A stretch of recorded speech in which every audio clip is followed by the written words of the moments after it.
জয় নিতাই। উপস্থিত সকল গৌর গোবিন্দ অনুরাগী ভক্তবৃন্দ, সবার শ্রীচরণে আমার কোটি কোটি দণ্ডবৎ প্রণাম। আজ আমাদের বড় আনন্দের বিষয়, এই শুভ সন্ধ্যায় আমরা সকলে সমবেত হয়েছি ভুবন মঙ্গল হরি সংকীর্তনের রসাস্বাদন করার জন্য। আমার কর্মস্থলের বড় প্রিয়জন সুব্রত দা অনেক দায়িত্ব নিয়ে অনেক কাজ করেন। তিনি বারবার করে অনুরোধ করেছেন, সেই জন্য এই বছর আমি তাকে বলেছি সুযোগ যদি পাই নিশ্চয়ই আপনার ওখানে কীর্তন পরিবেশন করব। তবে প্রচারটা এত বেশি পরিমাণে করেছেন, সেইটা একটুখানি বিড়ম্বনার বিষয় হতেও পারে। কারণ ভগবান আমাকে দিয়ে কীর্তনের সেবাটা করিয়ে নিতে ভালোবাসেন, সেই জন্য আমার শত্রুর কোনো অভাব নেই। পথে ঘাটে চলতে ফিরতে হাজারে হাজারে শত্রু চারিদিকে আমার দিকে তীক্ষ্ণ দৃষ্টিতে তাকিয়ে থাকে, এবং ঈর্ষায় কাতর বহু মানুষ আমাকে অপছন্দও করেন। সেই জন্য এত বেশি প্রচার করে ফেললে পরে তারা আমার আরও গভীর আরও বড় শত্রুতে পরিণত হতে পারে।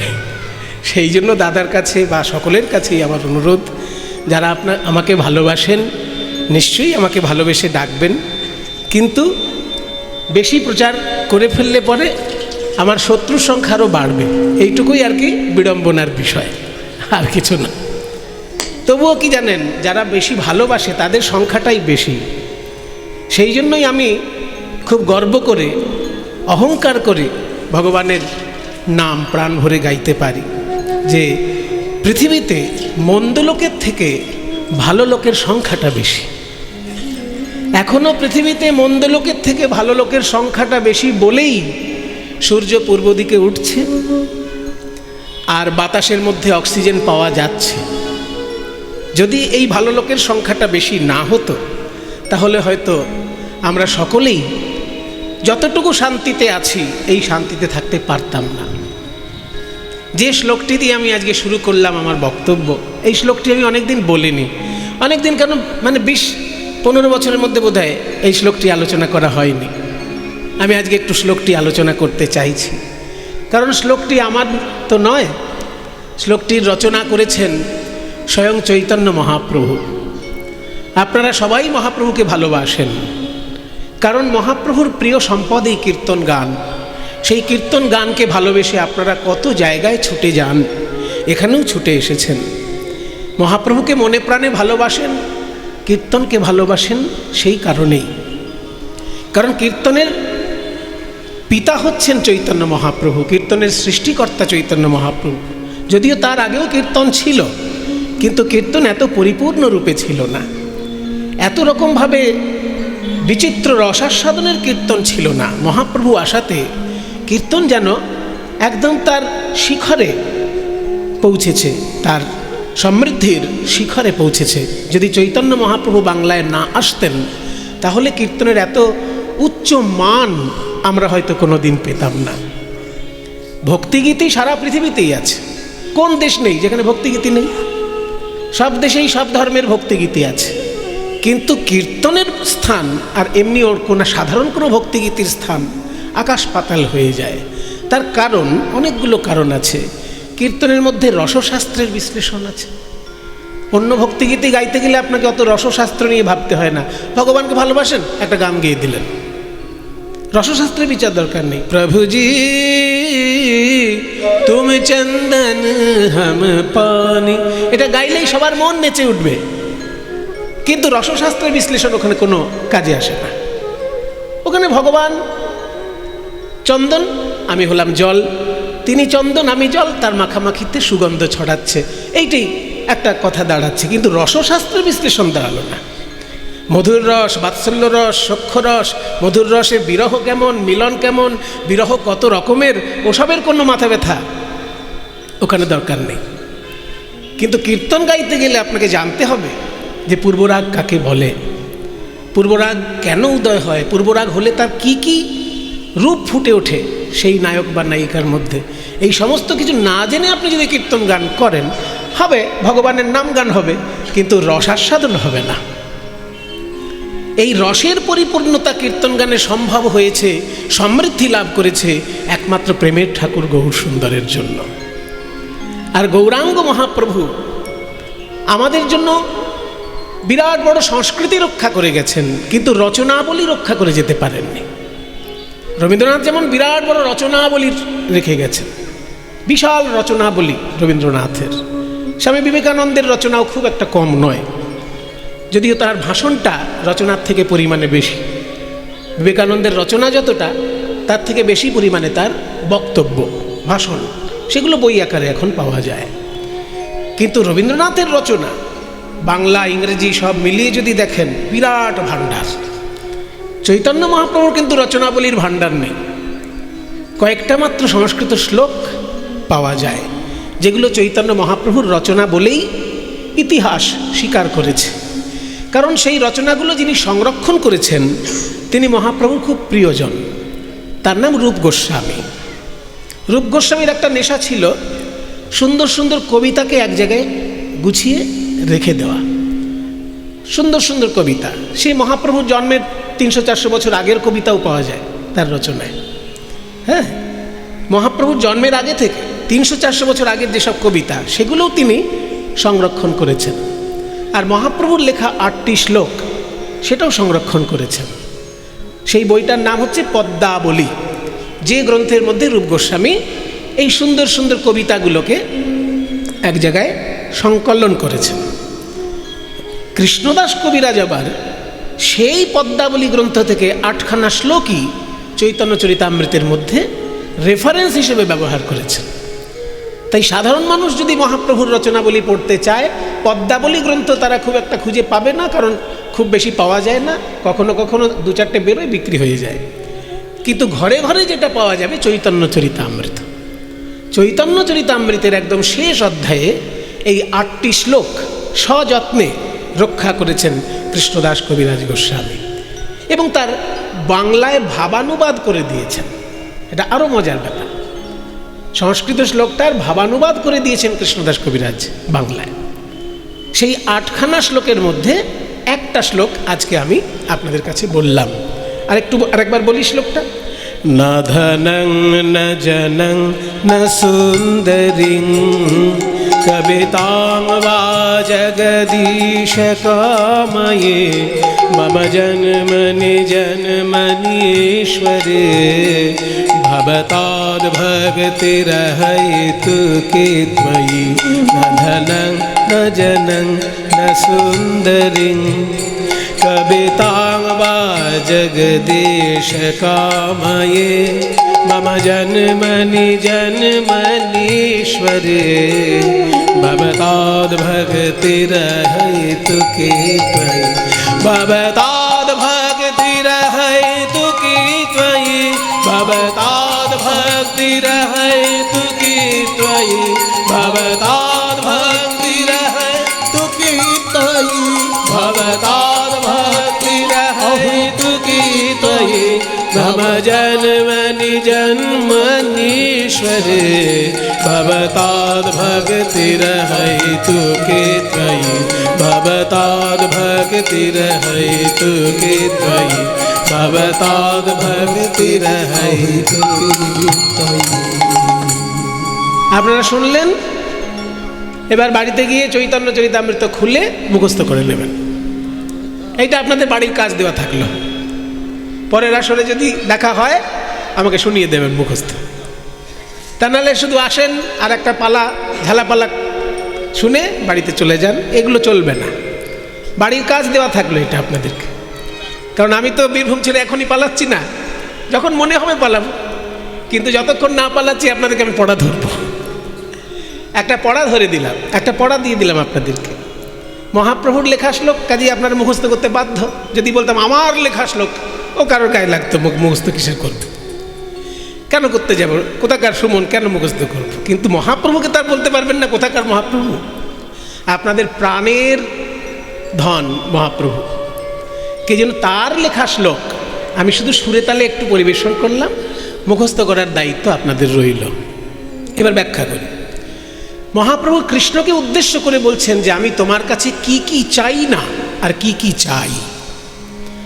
যেগুলো চাই না তার লিস্ট আগে ধরিয়েছেন, আর যেটা চাই সেটা একটাই জিনিস, সেজন্য শেষে আছে। যেটা যেটা চাই না সেইগুলোকে বাছাটা খুব কঠিন কাজ। মনে করুন আপনার কাছে চারটে জিনিস আছে, একটা বাড়ি আছে, একটা গাড়ি আছে, একটা শাড়ি আছে, এক থালা ভাত আছে। এবার এই চারটের মধ্যে কোনটা কোনটা আপনি বাদ দিতে পারেন সেটা ভাবাটা কঠিন। আপনি যদি প্রচণ্ড লোভী লোক হন তাহলে বলবেন যে আমার ভাতও চাই না, শাড়িও চাই না, বাড়িটা যেন থাকে। 2 বছর পরে বাড়ির দাম ডবল হয়ে যাবে, বিক্রি করে দেবো। আর খেতে যে পাবো না ভাত না হলে, সেটা মাথায় ঢুকলো না। আগে তো খাবারটা চাই। সাধারণ লোক হলে বলতো যে আমার বাড়ি দরকার নেই, শাড়িও দরকার নেই, গামছা পরে কাটিয়ে দেবো, গামছা পরে কাটিয়ে দেবো, কিন্তু খেতে না পেলে বাঁচবো কী করে? ওই জন্য খাবারটা আগে দরকার। তাহলে চারটের মধ্যে কোন কোনটা চাই না আর কোনটা চাই এটা বেছে বলাটায় খুব বুদ্ধি লাগে, বোকা লোকের কাজ নয়। যে কোনটা কোনটা চাই না এটা বলার ক্ষমতা দরকার হয় এবং বুদ্ধি লাগে, সেটা সবার হয় না। তাই মহাপ্রভু শিখিয়ে দিচ্ছেন আমাদেরকে যে কোনটা কোনটা চাই না। প্রথমেই এমন একটা জিনিস চাই না বললেন, সেটা শুনলে সকলে আপনাদের খারাপ লাগবে। না ধনং, ব্যাস। ন মানে না, আর ধনং মানে ব্যাস। টাকা পয়সা চাই না এটা কেউ কখনো বলতে পারে? কেউ বলতে পারে না। সাধারণ সংসারী লোক যদি টাকা পয়সা না জমায় তাহলে সে মহাপাপী। কিছু কিছু কথা বলে ফেলবো যা শুনে আপনাদের খারাপও লাগতে পারে, ভালোও লাগতে পারে, কিন্তু প্রচণ্ড বাস্তব। সংসারী লোক যদি পয়সা না জমায় সে পাপ করছে, আর সন্ন্যাসী লোক যদি পয়সা জমায় তাহলে সে পাপ করছে। এটা আমার কথা নয়, চৈতন্য মহাপ্রভুর কথা। চৈতন্য মহাপ্রভুর জীবনীটা খুলে দেখুন, পেয়ে যাবেন সেইখানে। গোবিন্দ ঘোষ যখন মহাপ্রভুকে একটু আমলকি খেতে দিল মুখশুদ্ধি হিসেবে, পরের দিন আবার সেই আমলকি একটুখানি জমিয়ে রেখেছিল, পরের দিন সেই জমানো আমলকিটা বার করে মহাপ্রভুকে দিয়েছে। তখন মহাপ্রভু বললেন, কালকে আমলকি আনতে তোমার এত দেরি হলো, আজকে আমলকি আনতে এত তাড়াতাড়ি দিলে কী করে? বলে, কালকে যে ভিক্ষে করেছিলাম সেটা জমিয়ে রেখেছিলাম, আজকে তোমায় দিয়ে দিলাম। সঙ্গে সঙ্গে মহাপ্রভু বললেন যে তুমি সন্ন্যাসীর সঙ্গে থাকবে আর সংসারী লোকের মতো ব্যবহার করবে, তাহলে তো তোমার আমার সঙ্গে থাকা চলবে না। কত কঠোর মহাপ্রভু দেখেছেন বৈরাগ্যের ব্যাপারে, কত কঠোর। এরকম কঠোর কজনকে পাবেন? বলছেন তুমি আমার সঙ্গে যখন থাকবে সন্ন্যাসীর নিয়ম মেনে চলতে হবে তোমাকেও, আমার সঙ্গে থাকবে, অথচ তুমি সংসারী লোকের মতো ব্যবহার করবে, সেটা হবে না। সন্ন্যাসীর নাহি হয় সঞ্চয়ে অধিকার, অতএব আমি তোমায় করিলাম নির্ধার। তোমাকে আমি আজ থেকে ত্যাগ করলাম, কারণ সন্ন্যাসীর কখনো সঞ্চয়ে অধিকার নেই। এটা মহাপ্রভু একদম পরিষ্কার বলে দিয়েছেন। কাজেই কোনো সন্ন্যাসী যদি সঞ্চয় করেন তিনি দয়া করে আমাকে ক্ষমা করবেন। আমি মহাপ্রভুর জীবনীতে যেটা পেয়েছি সেটা তো বলতে বাধ্য, কারণ তার কথাগুলো বলার জন্যই আমাকে ডেকে এনেছেন সবাই। সন্ন্যাসী লোক যদি সঞ্চয় করে তাহলে সে পাপী, আর সংসারী লোক যদি সঞ্চয় না করে তাহলে সে পাপী। তার উদাহরণও মহাপ্রভু রেখেছেন। সংসারী লোক যদি সঞ্চয় না করে সে যে পাপী, তার উদাহরণ মহাপ্রভু রেখেছেন। কোথায়? বাসুদেব দত্ত। বাসুদেব দত্ত একবার প্রতিবার উৎসব করত, এত উৎসব করত যে তার চারিদিকে ধার দেনা হয়ে যেত। লোকের কাছে ধার করে উৎসব করত। আমার এই বদভ্যাসটা ছিল। আমিও যখন উৎসব করতাম হাতে পয়সা থাকতো না, ধার করে উৎসব করলাম। প্রত্যেকবারই ধার হয়, তারপরে কীর্তন টীর্তন গিয়ে ধারগুলো শোধ করে দিই। এরকম বছরের পর বছর চলেছে। যেই করোনায় এসে পড়লাম, ধার করা হয়ে গেছে, এবার করোনায় গান বন্ধ, আর পয়সা নেই, লোককে ধার শোধ করা যাচ্ছে না। শেষকালে হলো কি জানেন? 2 লক্ষ টাকা সুদ দিতে হয়েছে শুধু। তখন থেকে কান ধরেছি যে ধার করে আর উৎসব করব না। আমি পাপ করেছি, ধার করে যখন আমি উৎসব করেছি আমি পাপ করেছি। এই পাপ মহাপ্রভুর যুগেও একজন করেছে, তার নাম বাসুদেব দত্ত। তখন মহাপ্রভু বাসুদেব দত্তকে ধমক দিয়েছিলেন যে তুমি সংসারী লোক হয়ে কেন এরকম ভাবে ধার দেনা করে উৎসব করছো? সংসারী লোক হয়ে এরকম ধার দেনা করে উৎসব করছো, তোমার লজ্জা করে না? তোমার কাছে কোনোদিন লক্ষ্মী আসবে? লক্ষ্মী তোমাকে দূর থেকে দেখেই পালিয়ে যাবে। সেই জন্য বাসুদেব দত্তকে খুব ধমক দিয়েছিলেন, প্রচণ্ড ধমক দিয়েছিলেন, কারণ তিনি এরকমভাবে সংসারী লোক হয়ে সঞ্চয় না করে সব উড়িয়ে দিয়ে উৎসব করে দিতেন। এই জিনিসটা ভালো নয়, সংসারী লোকের পক্ষে ভালো নয়। তাই সংসারী লোক সঞ্চয় না করলে পাপ করে, আর সন্ন্যাসী লোক সঞ্চয় করলে পাপ করে। তাই চৈতন্যদেব যখন শ্রীকৃষ্ণের কাছে প্রার্থনা করছেন যে আমি জীবনে কি কি চাই না, তার মধ্যে 1 নম্বরে রেখেছেন সম্পদ। আমি টাকা পয়সা চাই না। ন ধনং, প্রথমেই বললেন ন ধনং, তারপরে বললেন ন জনং। আমি মানুষের কাছ থেকে সহযোগিতাও চাই না। আমি আমারটা নিজে ভিক্ষা করলে কেউ খেতে দিলে খাবো, কেউ খেতে না দিলে নদীতে জল আছে, গাছের পাতা আছে। কারোর ফল খেতে গেলে তো লাঠি নিয়ে তাড়া করবে, ফল খাওয়ার দরকার নেই, পাতা তো আছে। যদি আম না খেয়ে 2টো আম পাতা খাই, তাহলে কেউ তো আমাকে তাড়া করবে না। কাজেই গাছের পাতা আছে আর নদীতে জল আছে। ছাগল গরু যখন পাতা খেয়ে বেঁচে থাকে, মরে না, আমি পাতা খেয়ে বেঁচে থাকবো। কারণ সহযোগিতা আমি চাই না। তাই বলছেন আমি টাকা পয়সা চাই না। ন জনং, মানুষের সহযোগিতাতেও আমি বেঁচে থাকতে চাই না। আরও যেটা চাইলেন ন সুন্দরীং কবিতাং। এখানে কিছু কিছু বোকা লোকে ব্যাখ্যা করে সুন্দরীকেও চাই না, কবিতাকেও চাই না। কথাটা ঠিক তা নয়। সুন্দরী কবিতা চাই না, এখানে সুন্দরী শব্দটা অ্যাডজেক্টিভ, কবিতা শব্দটাই নাউন। সুন্দরী কবিতা মানে সুন্দর কাব্য শক্তি। সুন্দরী অ্যান্ড কবিতা সেটা কিন্তু নয়। সুন্দর কবিতা, কবিতাটা যেহেতু স্ত্রীলিঙ্গ, ওই জন্য তার অ্যাডজেক্টিভটা স্ত্রীলিঙ্গ। এটা সংস্কৃতের নিয়ম। সংস্কৃত ভাষার নিয়ম হচ্ছে মূল শব্দটা, বিশেষ্য পদটা যে লিঙ্গে হবে, তার বিশেষণটাও সেই লিঙ্গে হবে। হ্যাঁ, যেমন সুন্দর বালক, সুন্দর ছেলে, কিন্তু সুন্দর বালিকা বলা যাবে না, সুন্দরী বালিকা। বালিকাটা যেহেতু স্ত্রীলিঙ্গ, ওই জন্য তাকে অ্যাডজেক্টিভ দিতে গেলে সুন্দর বালিকা বলা যাবে না, সুন্দরী বালিকা বলতে হবে। তাই কবিতা শব্দটা যেহেতু স্ত্রীলিঙ্গ, তার অ্যাডজেক্টিভটাও, বিশেষণটাও স্ত্রীলিঙ্গ হবে, সুন্দরীং কবিতাং। ন ধনং ন জনং না সুন্দরীং কবিতাং বা। তাহলে 3টে জিনিস বললেন মহাপ্রভু আমি চাই না, যেগুলো পাবার জন্য লোকে ব্যাকুল থাকে। কবিতা লেখার ক্ষমতা সবার থাকে না। পৃথিবীর বুকে কবিতা লিখে বিশ্ববিখ্যাত হয়ে আছেন কবিগুরু রবীন্দ্রনাথ ঠাকুর, কিন্তু মহাপ্রভু বলছেন আমি সেটাও চাই না। কিন্তু তিনি লিখে ফেলেছেন কবিতা, যেটা লিখছেন সেটা কিন্তু কবিতাই। মহাপ্রভু কিন্তু না চাইতেই কাব্যশক্তি নিয়েই জন্মগ্রহণ করেছেন। উনি গদ্যে লেখেননি, কথাটা কবিতাতেই লিখেছেন। কিন্তু বলছেন যে কাব্যশক্তি পাবার জন্য যে লোকের ভিতরে একটা লালসা থাকে বা একটা নামডাক পাবার যে বাসনা থাকে, সেটা আমার দরকার নেই। কাব্যশক্তি যদি এসে জোটে তো জুটুক। ন সুন্দরীং কবিতাং বা জগদীশ কাময়ে। হে জগদীশ্বর, আমি চাই না।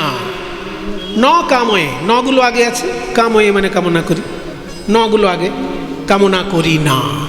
কি না, সম্পত্তি চাই না, লোকজনের সহযোগিতায় বেঁচে থাকবো সেটাও চাই না, কাব্যশক্তি নিয়ে লোককে কবিতা ফলিয়ে দেখিয়ে বেড়াবো সেটাও চাই না। তাহলে কি চাও কি? 3টে জিনিস বললেন চাই না। এবার চাই একটাই জিনিস, মামা জন্মানি জন্মানি, আমার যেন জন্মে জন্মে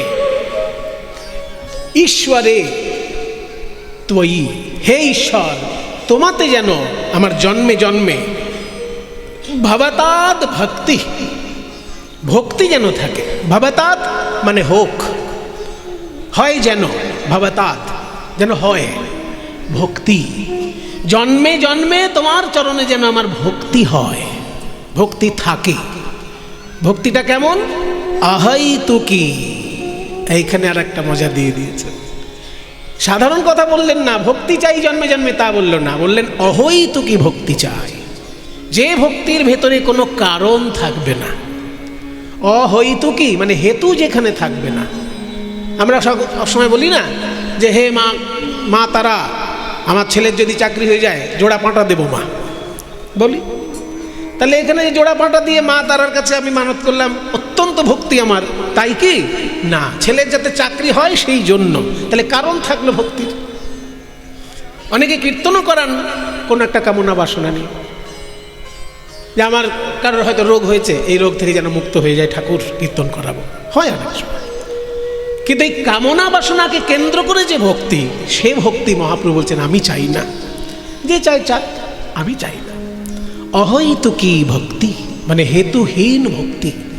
ভক্তি শব্দের অর্থ কি? ভক্তি শব্দের অর্থটা কি? ভক্তি শব্দের অর্থ হচ্ছে সেবা।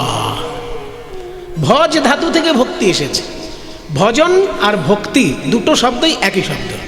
এখানে তি প্রত্যয়, ওখানে অনট প্রত্যয়। যেমন গম ধাতুর সঙ্গে অনট প্রত্যয় করে গমন, আর গম ধাতুর সঙ্গে তি প্রত্যয় করে গতি। তাহলে গমন আর গতি প্রায় কাছাকাছি শব্দ। ঠিক তেমনি ভজন আর ভক্তি একই ব্যাপার, মানেটা একই, সেবা করা। যেন জন্মে জন্মে তোমার সেবা করতে পারি এবং সেই সেবার পেছনে কোনো কারণ না থাকে, যে তুমি আমার এই মনোবাসনা পূর্ণ করেছো ওই জন্য সেবা করলাম, তাহলে কিন্তু ওটা হলো না। মম জনমনি জনমনীশ্বরে, মম জনমনি জনমনীশ্বরে, মম জনমনি জনমনীশ্বরে, মম জনমনি জনমনীশ্বরে, ভবতাদ ভক্তির হেতুকে ত্বয়ি, ভবতাদ ভক্তির হেতুকে ত্বয়ি, ন ধনং ন जनं न सुंदरी, कवितां वा जगदीश कामये, मम जन्मनि जन्मनीश्वरे, भवताद् भक्तिर्हेतुके त्वयि, भवताद् भक्तिर्हेतुके त्वयि, भवताद् भक्तिर्हेतुके त्वयि। मम जन्मनि जन्मनि ईश्वरे भवताद् भक्तिर्हेतुके त्वयि। जन्मे जन्मे যেন তোমার চরণে আমার অকারণ ভক্তি, হেতুহীন ভক্তি থাকে প্রভু। তাহলে মহাপ্রভুর একটি শ্লোক আমরা শুনলাম, সেই শ্লোকটিতে মহাপ্রভু যা বলেছেন সেই প্রার্থনা সমস্ত ভক্তের হৃদয়ের প্রার্থনা। যারাই ভগবানকে ভালোবাসে তাদের সকলেরই এই প্রার্থনা। এবার আমরা দেখি পদকর্তা কি বলছেন। পদকর্তা বলছেন, দেখো গৌরাঙ্গ মহাপ্রভু অবতার আর মৎস্যকূর্ম বরাহ বামন অবতার। তা বলে ওই মৎস্যকূর্ম বরাহ বামনের সঙ্গে গৌরাঙ্গ মহাপ্রভুকে গুলিয়ে ফেলো না। তারা এসেছেন এক একটা কারণে, আর মহাপ্রভুর আগমনের বহু কারণ। তারা এসেছেন কেন না, গীতায় বলা আছে অবতার হয় কেন, পরিত্রাণায় সাধূনাং বিনাশায় চ দুষ্কৃতাম ধর্ম সংস্থাপনার্থায় সম্ভবামি যুগে যুগে। যুগে যুগে আমি আসি, ভগবান বলছেন। তিনটে প্রধান কারণ দেখিয়েছে, যদিও তার কারণ আগে থেকেই আছে। যদা যদা এই ধর্মস্য গ্লানির্ভবতি।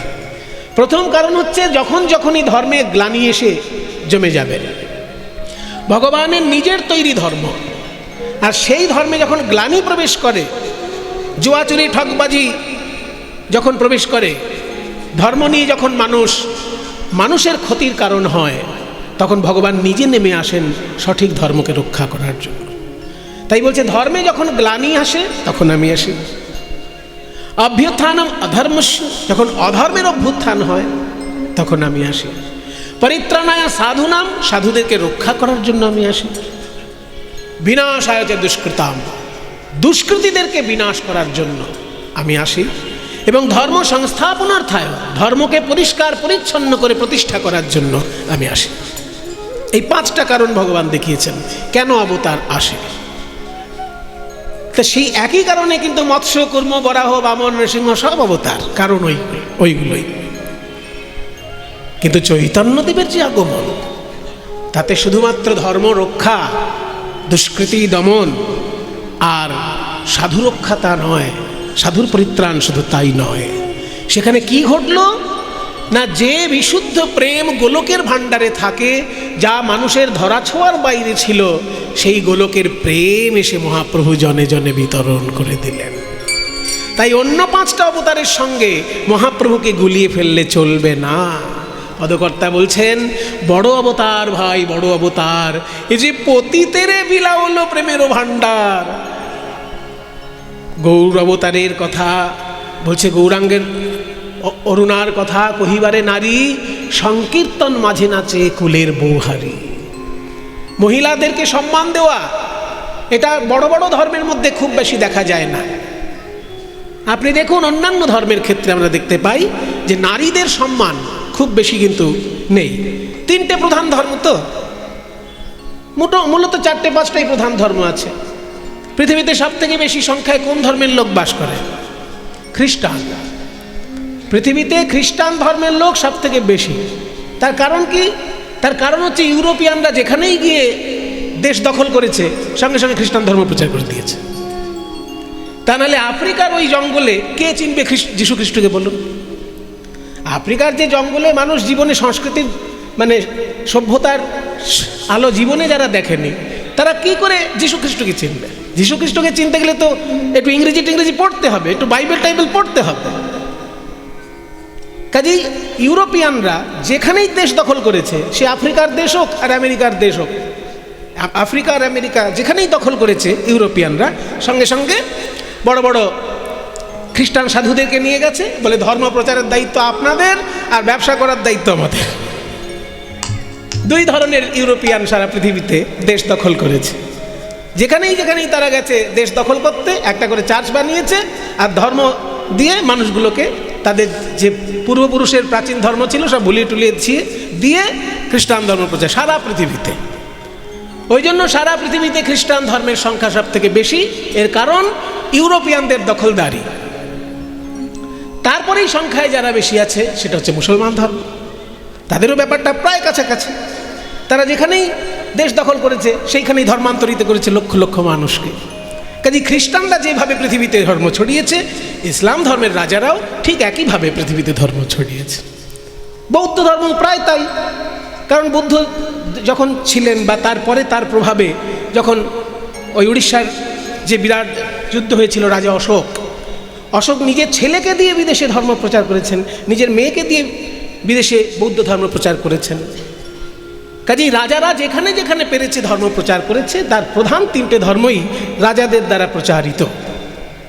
কি খ্রিস্টান ধর্ম, কি ইসলাম ধর্ম, কি বৌদ্ধ ধর্ম। কিন্তু সনাতন ধর্ম খুব বেশি রাজাদের দ্বারা প্রচার পায়নি, সাধু সন্ন্যাসীদের দ্বারাই বেশি প্রচার পেয়েছে। তাই পৃথিবীতে সব থেকে বেশি সংখ্যার যে লোক থাকে সেটা খ্রিস্টান ধর্মে, তারপরে ইসলাম ধর্ম, তারপরে হিন্দু ধর্ম, তারপরে বৌদ্ধ ধর্ম। তো এই যে ধর্মগুলো দেখবেন, সেখানে কিন্তু নারীর সম্মান মধ্যযুগে কোনো ধর্মতেই দেওয়া হয়নি। কোনো ধর্মকেই নারীকে সম্মান ভালো করে দেওয়া হয়নি। একমাত্র তন্ত্র আর যোগ ছাড়া যেখানে যেখানে তন্ত্র পৌঁছেছে সেইখানে নারীর সম্মান উপরে আছে। কারণ তন্ত্র ছাড়া অন্য কোনো ধর্মে দেবতাকে ঈশ্বরী বলে সম্মান করা হচ্ছে না। সব জায়গায় ভগবান যেন পুরুষ মানুষ, নারীকে ভগবান হিসেবে দেখা, এটা তন্ত্রের দর্শন কিংবা বৈষ্ণব ধর্মেরও দর্শন। কারণ বৈষ্ণব ধর্মে কৃষ্ণের উপরেও রাধারানীর সম্মান। বৃন্দাবনে কেউ শ্রীকৃষ্ণ জয় কৃষ্ণ জয় শ্যামসুন্দর বলে না, সবাই কি বলে? রাধে রাধে রাধে বলে বৃন্দাবনে। তাহলে কৃষ্ণের উপরে সেখানে রাধারানীর সম্মান। কাজেই বৈষ্ণব ধর্ম আর তান্ত্রিকতা, এখানে কিন্তু নারীর সম্মান উপরে। বাকি সব ধর্ম, আপনি খ্রিস্টান ধর্মে দেখুন, গড তাকে যদি বলা হয় তাকে ফাদার বলা হয়, ওই মাদার তো বলা হচ্ছে না। গডকে কখনো মাদার বলা হচ্ছে কি খ্রিস্টান ধর্মে? গডকে ফাদার বলা হচ্ছে, তাহলে পুরুষ। ইসলাম ধর্মে যদি আল্লাহ যার নাম, তাকে কি কখনো নারী হিসেবে চিন্তা করা হয়েছে? আল্লাহকে পুরুষ মানুষ হিসেবেই চিন্তা করা হয়েছে। এবং বৌদ্ধ ধর্মে বুদ্ধদেব তো পুরুষ মানুষ বটেই, সাক্ষাৎ দেখা যাচ্ছে। হিন্দু ধর্মের মধ্যে তন্ত্রের যারা উপাসক এবং বৈষ্ণব ভাবনার যারা উপাসক, তারা কিন্তু নারীকে বিরাট সম্মান দিয়েছেন। তার প্রমাণ বৃন্দাবনে কৃষ্ণের থেকেও রাধারানীর জয়ধ্বনি বেশি। আর শাক্ত যারা, তাদের কাছে শিবের থেকেও মায়ের যেন জয়ধ্বনি বেশি। তাই একাদশ রুদ্র থাকলেও শিব সেই একটা রূপেই পুজো পাচ্ছেন, কিন্তু দশ মহাবিদ্যার পুজো সমান সম্মানে তন্ত্রের মধ্যে বিরাজ করছে। বৈষ্ণব ধর্মে নারীর সম্মান উপরে দিয়ে গেছেন চৈতন্যদেব। তার প্রমাণ, মহাপ্রভু যখন ইহলোক ত্যাগ করলেন, নিতাই চাঁদ যখন ইহলোক ত্যাগ করলেন, তখন নিত্যানন্দের স্ত্রী জাহ্নবা দেবী দীক্ষা দিয়ে বৈষ্ণব ধর্মকে প্লাবিত করে দিলেন বাংলার বুকে। তাহলে নারী যেখানে সমাজের মাথা, সেখানে জাহ্নবা দেবী, সেটা হচ্ছে নিতাই চাঁদ। নিতাই চাঁদের স্ত্রী জাহ্নবা দেবী, তার সাক্ষাৎ শিষ্য হচ্ছে পদকর্তা জ্ঞানদাস। তার সাক্ষাৎ শিষ্য, আজকে যে পদটা গাইছে এই পদের লেখক যিনি, তিনিও তার সাক্ষাৎ শিষ্য। মা জাহ্নবার কাছে মন্ত্র পেয়েছিলেন, যার পদটা এখন গাইছে। সেই জন্য তিনি চোখের সামনে দেখেছেন যে অন্য কোনো ধর্মে নারীকে এতটা সম্মান দিল না, বৈষ্ণব ধর্ম কিন্তু দিল।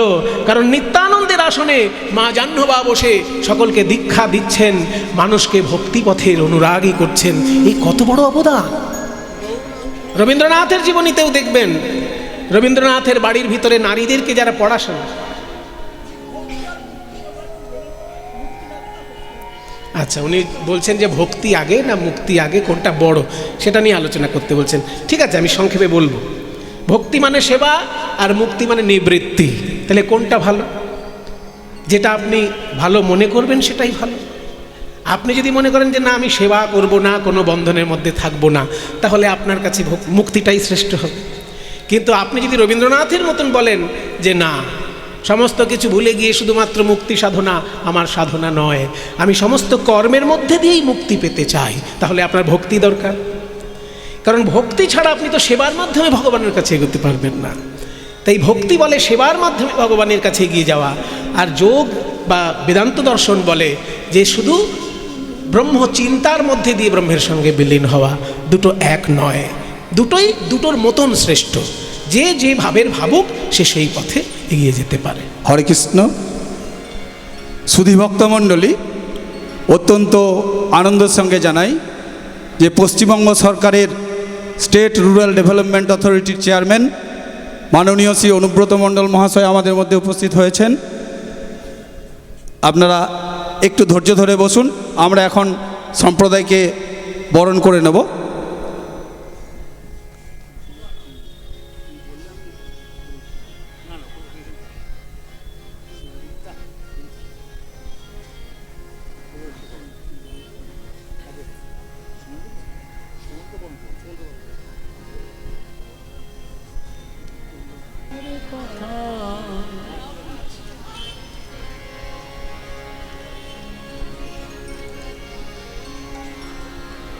আমি মঞ্চে ডেকে নিচ্ছি আমাদের শ্রদ্ধেয় এসআরডি এর চেয়ারম্যান মাননীয় শ্রী অনুব্রত মণ্ডল, আমাদের সকলের প্রিয় কেষ্টদাকে মঞ্চে আসার জন্য অনুরোধ করছি।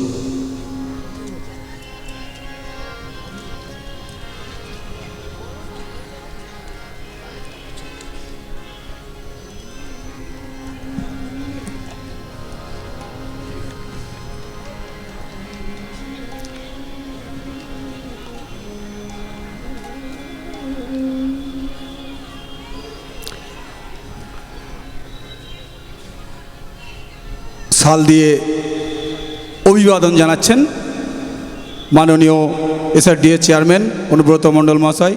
জয় নিতাই গৌর প্রেমানন্দে, হরি হরি বল, হরি বল, হরি বল, হরি বল।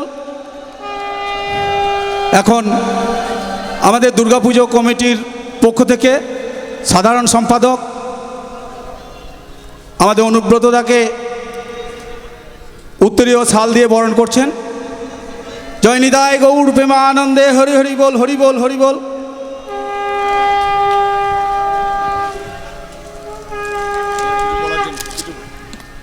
এখন আমাদের কীর্তন কমিটির পক্ষ থেকে দাদাকে বরণ করে নেওয়ার জন্য বলবো আমাদের কীর্তন কমিটির সম্পাদক সুব্রতদাকে। আমরা দাদাকে বলবো দু এক কথা বলার জন্য। কিছু নয়, জামবনি দীর্ঘদিন ধরে এই কীর্তনটা করে। বোলপুর সাব ডিভিশনে এই 7 দিন ধরে কীর্তন অন্য কোথাও হয় না। খুব ভালো লাগলো, কীর্তন জগৎ আবার ফিরে এসছে। আমি চাইবো সব জায়গায় হয়, এবং এই জামবনির সুব্রত থেকে, বাপি থেকে যারা আছে, বিশ্বজিৎ থেকে সবাই আছে এখানে। এই কমিটিকে ধন্যবাদ জানাই। ভালো থাকুন, সুখে থাকুন, সাধুবাদ।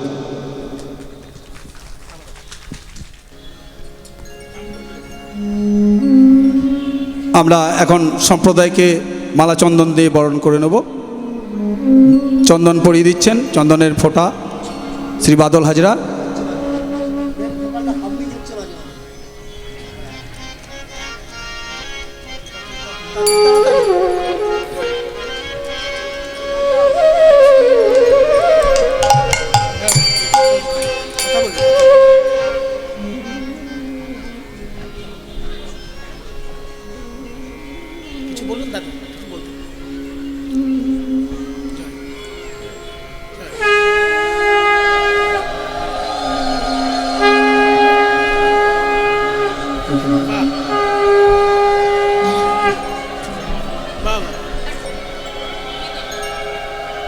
সংস্কারগুলো দাদারা কি সুন্দর শিখেছেন দেখুন।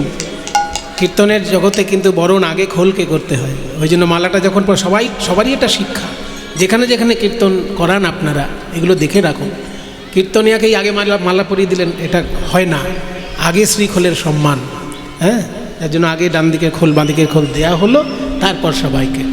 আমার একটা জিনিস যেটা ভালো লেগেছিল বীরভূমের মাটিতে, যেটা আমি জন্ম থেকে বড় হওয়ার পর্যন্ত কখনো দেখিনি, সেটা আমি দেখেছি এই বোলপুরের ডাকবাংলো মাঠে। সেটা হচ্ছে যে আমি ছোটোবেলায় ডক্টর মহানামব্রত ব্রহ্মচারীর একটা নগর কীর্তনে গিয়েছিলাম।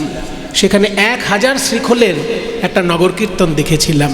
জীবনে আমি প্রথম 1000 শ্রীখোল সেইখানে একসঙ্গে দেখেছিলাম। আর তারপরে আমাদের এই দাদা 4000 শ্রীখোল বিতরণ করেছিলেন বোলপুরের মাঠে। আমি চোখের সামনে সেই 4000 শ্রীখোল বিতরণ দেখেছিলাম। সেই জন্য আপনাকে অনেক ধন্যবাদ জানাই যে গ্রাম বাংলার ঘরে ঘরে যাতে হরি সংকীর্তন, নাম সংকীর্তনের আনন্দে সবাই থাকতে পারেন। সেই জন্য যাদের খোল করতাল কেনার মতন ক্ষমতা ছিল না, সেই জন্য দাদা কিন্তু বোলপুরের মাঠে 4000 শ্রীখোল এবং তার সেই পরিমাণে করতাল হাতে হাতে মানুষকে তুলে দিয়েছিলেন। সেই জন্য আমি ভগবানের কাছে করি দাদা যেন সুখে থাকেন, আপনারাও সবাই যেন ভালো থাকুন। এই হরি সংকীর্তন হচ্ছে আমাদের আসল সম্পদ, সেটা আমরা সবাই যেন ধরে রাখতে পারি। কাজেই যেটা আমি দেখেছি সেটা তো অস্বীকার করতে পারবো না, কোনোদিন অস্বীকার করতে পারবো না। যার কাছে যে উপকারটি পাওয়া যায় সেটা অস্বীকার করা যায় না। 1000 খোল দেখেছিলাম মহানামব্রত ব্রহ্মচারী সম্মেলনে, আর 4000 খোল দেখেছি আমাদের অনুব্রত মণ্ডল মহাশয়ের 4000 খোল বিতরণ অনুষ্ঠানটায় আমি উপস্থিত ছিলাম, সেটাই দেখতে পেয়েছি। আমার কিন্তু খুব আনন্দ হয়েছিল দাদা। নিতাই গৌর হরিবোল। আর রাজনীতির আমি খুব বেশি জানি না বা বুঝি না, দাদারা অনেক কিছু জানেন বোঝেন, সেই নিয়ে আমি কোনো কথা বলতে চাই না। কিন্তু একটা কথা না বললে নয়, যেটা আমরা পড়াশোনা করেছি, রাজনীতি না পড়লেও আমি কিন্তু পলিটিক্যাল সায়েন্স একটু পড়াশোনা করেছিলাম। তাতে আমি জানতে পেরেছিলাম যেটা, যে মুখ্যমন্ত্রীর দায়িত্ব কী, প্রধানমন্ত্রীর দায়িত্ব কী, রাষ্ট্রপতির দায়িত্ব কী, রাজ্যপালের দায়িত্ব কী, এগুলো আমাদের পড়াশোনার বিষয় ছিল। একটা জিনিস যেটা জানতে পারা যায় সেটা হচ্ছে যে কোনো দেশের রাজনীতি সুস্থ আছে কি না সেইটা জানার জন্য 5টা দিক আছে।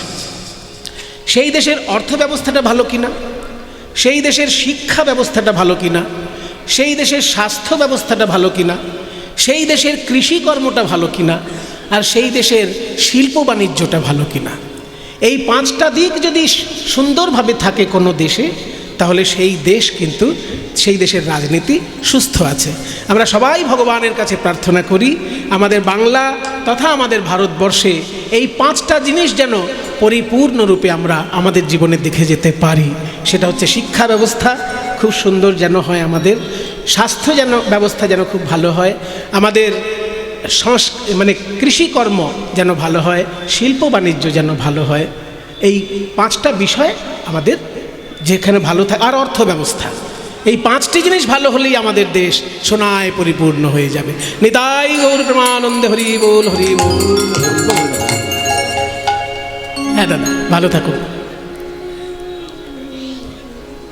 এরপর শ্রী বিষ্ণু পুরাণ গ্রন্থটি তুলে দিচ্ছেন কমিটির পক্ষ থেকে শ্রী বাদল হাজরা কীর্তনিয়ার হাতে।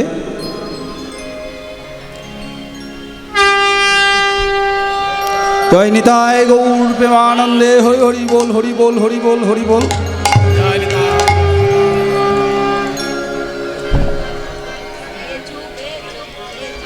পরিশেষে পুষ্পমাল্য দিয়ে বরণ করছি।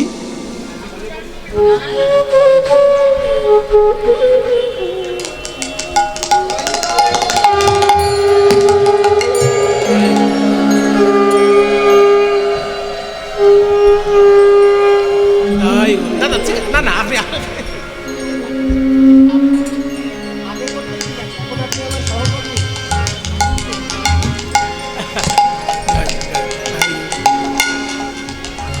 সুব্রতদা যেন ভালো থাকে, এই কমিটির সমস্ত সদস্যবৃন্দ যেন ভালো থাকেন, কারণ এত বছর ধরে আপনারা যেভাবে অনুষ্ঠানটি পরিচালনা করছেন অত্যন্ত কঠিন কাজ। আমার একটা জিনিস যেটা খুব ভালো লাগলো, যে আমি বেশ কয়েক বছর আপনাদের কাছে কীর্তন শোনাতে পারিনি, কিন্তু যেরকম আগ্রহ আপনাদের আগেও দেখেছিলাম ঠিক সেই রকম আগ্রহ কিন্তু এবছরেও দেখলাম। এটাই আমার খুব ভালো লাগছে। নিতাই গৌর প্রেমানন্দে হরি বল।